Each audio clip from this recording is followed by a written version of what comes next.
ayan, nandun pa rin po kami sa, ano ba yung lugar niyan? Nasa Nico Tochigi pa rin kami. Bali, second day po namin yan. Second day and last day na rin namin. Pauwi na kami. Breakfast po yan. Ayan, sa hotel. Ito ang aming breakfast. Salad, fruits, sausage. Ano pa ba nandyan? Ay, may konting fried rice yata yun nasa gilid. Hindi ko na matandaan eh. Ay, ikot-ikot natin. Ayan. Wala pa, ikot-ikot lang. Ayan. O, diba? Healthy breakfast. So, ito na si Kane. Ayan. Ang kanyang favorite sausage. O, pati yung platito, minat-ngat. O, diba? O, yan lang ang breakfast niya. Tapos kami mag-asawa ito. Salad lang. Tsaka, syempre, uminom kami kagabi. So, dapat juice lang kami ngayong morning. O, diba? Si Kane. Busy pa yung mind. O, yan. O, diba? O. Wala ako dyan sa video na yan kasi, hangover tayo. Ayan, meron tayong toast bread. French toast ba tawag dyan? Inulit ko lang yung pag-video doon sa salad kanina. And kay Kane ulit. Ang laki ng tinapay, oh. Ang sarap niya, ang lambot. Oo. Tapos, ano pa ba? Ayan. Nagmumuni-muni pa si Kane. Late na kasi kami natulog kagabi. Ayan. Puro ayan na naman tayo. Busy-busy asawa ko. Gutom na gutom siya. Si Kane din, ito na. Ang kanyang lemon. Yan, mahilig din siya sa lemon, guys. Kahit maasim yan. Talagang gustong-gusto niya. Mahilig siya sa mga maasim na prutas. Diba? Laro-laruin niya lang. Hindi layo yung plato kasi baka mabasag eh. Layo natin. Kukunin niya ulit yan. Hindi naman niya abot eh. Diba?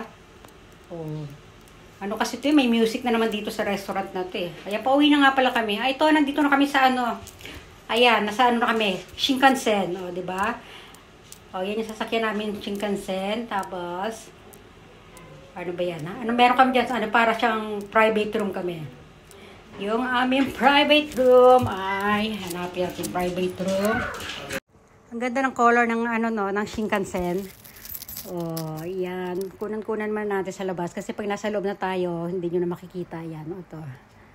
Ayan, papasok na ba tayo? Ayan na, papasok na tayo. Doon na tayo sa ating private room. Diba? Ito muna. Ayan, lalakad tayo. Ayan, hindi ko mabuksan yung pintuan dyan kasi marami akong bit-bit. Ayan, nabuksan din sa wakas. Ayan. Ano pala siya? Auto-lock pala siya. Hila ako ng hila, di ko nabubuksan. Ayan dyan. May sarili tayong room. Ayun, ang ating room. Ay, si Brandy nakaupo na, diba? Sila mag-aama. Feel na feel ni Brandy. Ako ito, solo-solo ko dito sa kabilang side, diba? May compartment pa tayo doon. Ang ganda. Nakakatuwa. Ayan. Kasi mahaba-haba yung biyahe namin, eh. Medyo pricey nga lang dyan sa na yan, sa upuan na yan. Kasi private room tayo, eh. Yan, sinarado na natin. Ayan na.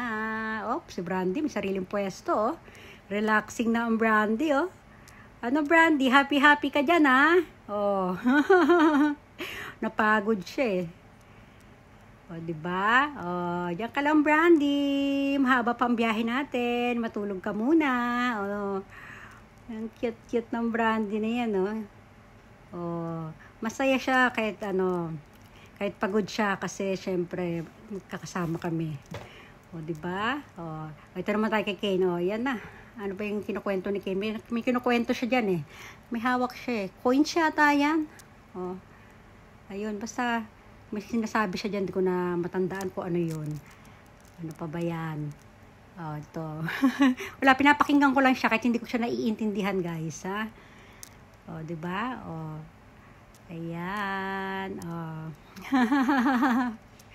Umaandar na yata kami niyan eh. Umaandar na nga yata niyan. Diba? Ayan na. Tapos ito, si Kane tuloy. Si Brandy. Ay, naka-live pala ako dyan. Nagla-live ako. Ayan si Brandy. Lumipat siya ng upuan. Kasi kinukulit siya ni Kane dun eh. Dito daw siya. Diba? Ayun ako. Live lang. Yan na siya. Si Kane din, gusto rin lumipat sa akin. Yung asawa ko, antok yan kasi syempre, hangover kami pareho. Yan. Ano yan, nasa 2 oras mahigit yata ang aming biyahe. Or, palagay lang natin 2 oras, ganyan.